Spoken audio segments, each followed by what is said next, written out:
So far, most of my videos have been pretty neutral, based on telling both shippers and anti-shippers to stop being psycho dicks to each other and hold mature adult conversations. While I intend to maintain an objective viewpoint on this video, I do admit it has a declared lean. There's another related video I'm going to end up linking in here with a card because my original attempt at recording this ended in me sounding like an auctioneer while trying to discuss certain portions of it, and when I decompressed it, I got a 12-minute side video out of it. The order you want to watch them in is up to you, but click on that up here to go to the romantic framework of Destiel, which in discussion plugs into the video here amidst other relationships. In this video, we're going to be discussing the plethora of Dean's romances and what qualified them, as well as what they provided to Dean as a character and what qualifies them as canon. I won't be touching on one-hit waitresses, but we'll cover one-episode interests as much as they can be remembered, just to express a bit of how ludicrously simple it is for people to consider a hetero relationship a romance.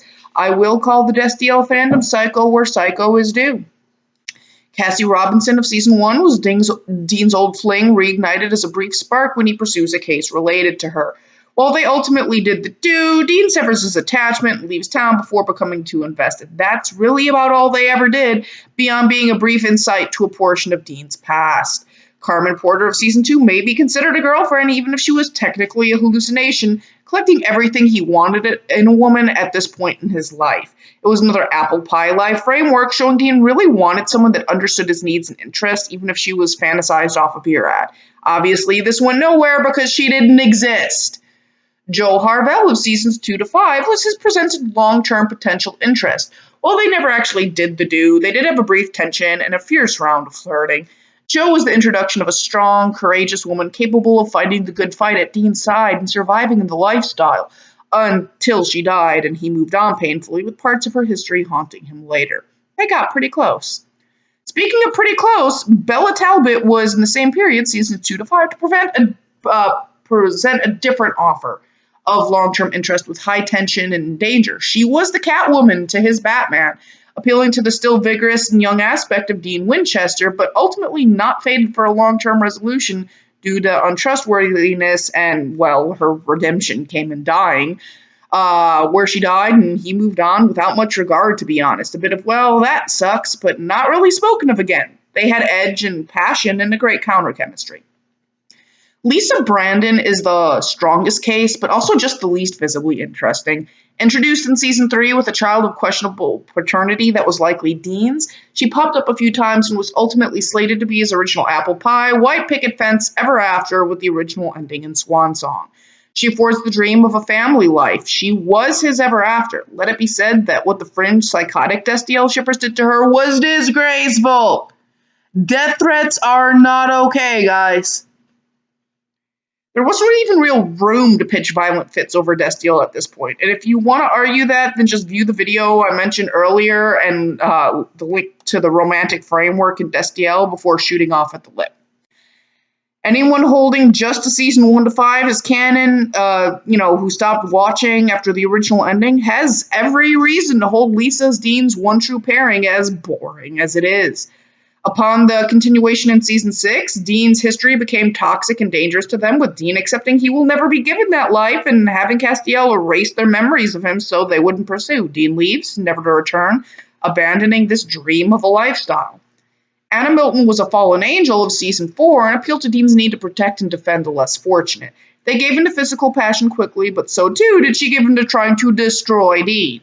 She went fickle, people moved on and generally stopped caring, but hey, she did steal his best line. We'll just leave that and this here. Layla Rourke never culminated, but was featured in one early episode and is sometimes considered a pairing. The Miracle Healer storyline ended with them ultimately condemning her to have to die, and Dean expresses empathy that some people ship. It's simple. Dean was nice to a pretty girl, and people want them to be together. But nothing really went beyond that. Lydia was a one-night fling that sired Emma and is actually one of Dean's few late-season indiscretions, and that's literally all they had. They did the do. Ta-da! Amara was bound to Dean by the mark, but ultimately sideswept by Castiel, as discussed in the partner video I keep referring to. Her intention was to leave the universe void with only her and Dean left in the throes of her darkness, but ultimately Dean snaps her compulsion spell. As I discuss elsewhere, hint, link, I'm glad they didn't take this route for Dean and instead, made her realize what she wanted wasn't Dean and what Dean wanted wasn't her. The magical drugging leaves no line between her and Becky, and emotional manipulation as a form of domestic violence real men have to deal with in the real world every day. The relationship was toxic, but the only female love interest legitimately presented after season 5. So let's bundle these and assess. Dismissing Cassie and Lydia, who are little more than the one-hit waitresses with names, we get Bella and Amara and counter chemistry designed to evoke thrill and passion, but never really faded to come together. It's great for short-term thrills and romances, but it's ultimately doomed. Then we get what Dean legitimately tries to build. Joe, Anna, Lisa, and arguably Carmen, even if an illusion. Joe and Anna afford survivability, courage, being in the life, and also someone to protect and be protected by, whereas Lisa and Carmen bring family and security. Several bring a deep understanding of Dean's desires. Cassie, Carmen, Joe, Bella, Lisa, Anna, Layla were all season 1 to 5, spare for Lisa creeping into a few episodes of season 6 for her exit. So from season 6 onward, only one potential romance for Dean has been provided, Amara and 11, as we discussed, so let's review this. And I'm sorry, but not sorry to offend the Wincest shippers here, but the next areas of patch you're never going to be able to debate. They never, ever cease providing Dean romantic interest for the inclusivity of Wincest. They made quirky jokes and jabs and no more, because at some point I'm going to make a video of the difference between subtext and context. And that's where things like Wincest really fail to hit the mark. Now, people know I support SDL, so let me clarify. I'm not saying Dean's going full gay in this period or that Castiel is his butt buddy in this time. I'm trying to make people realize that age and damage has worn away at the boy that was Dean Winchester. He's old, broken, and doesn't have the time for it. Season 4, Dean rejoiced at a case regarding strippers. Season 8, Dean rolled his eyes and huffed when it was about strippers. Dean implores a priest over a need to experience people and feelings differently than before. He's no longer in it for the cheap thrills. He's growing up, and he should. He's human. Urges will happen, but Dean starts wanting something more. It's no longer a critical part of his character. Dean spent years sleeping fully clothed, ready to spring into action from trauma, and only recently started recovering in the security of the home that is the bunker, with fuzzy morning bathrobes and a coffee in hand instead of whiskey. Dean's security is his brothers heading home to the bunker. Falling back to the other video with the claim of the bunker in season 8 as when they really moved into it, so too did the romantic framework begin. A new home, a new foundation. Just view the video I keep pointing at.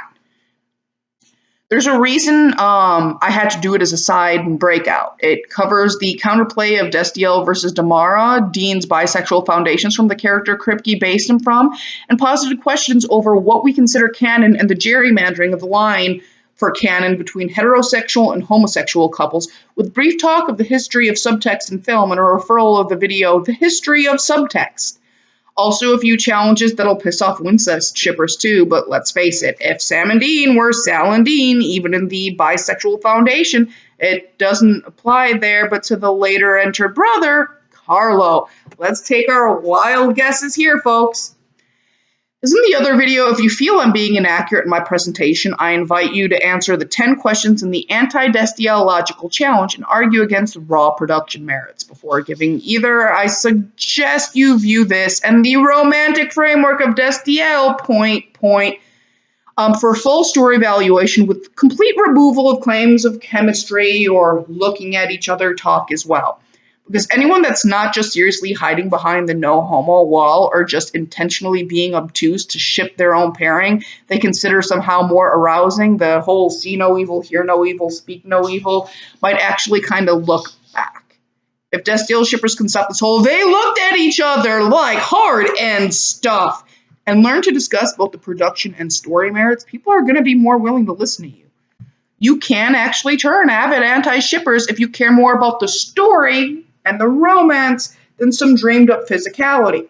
And I do believe there's chemistry, don't get me wrong there. I mean, if I ship it, obviously I do see something there, but that's not what I have to base my entire premise off of. And if you are, you're probably looking in the wrong field too.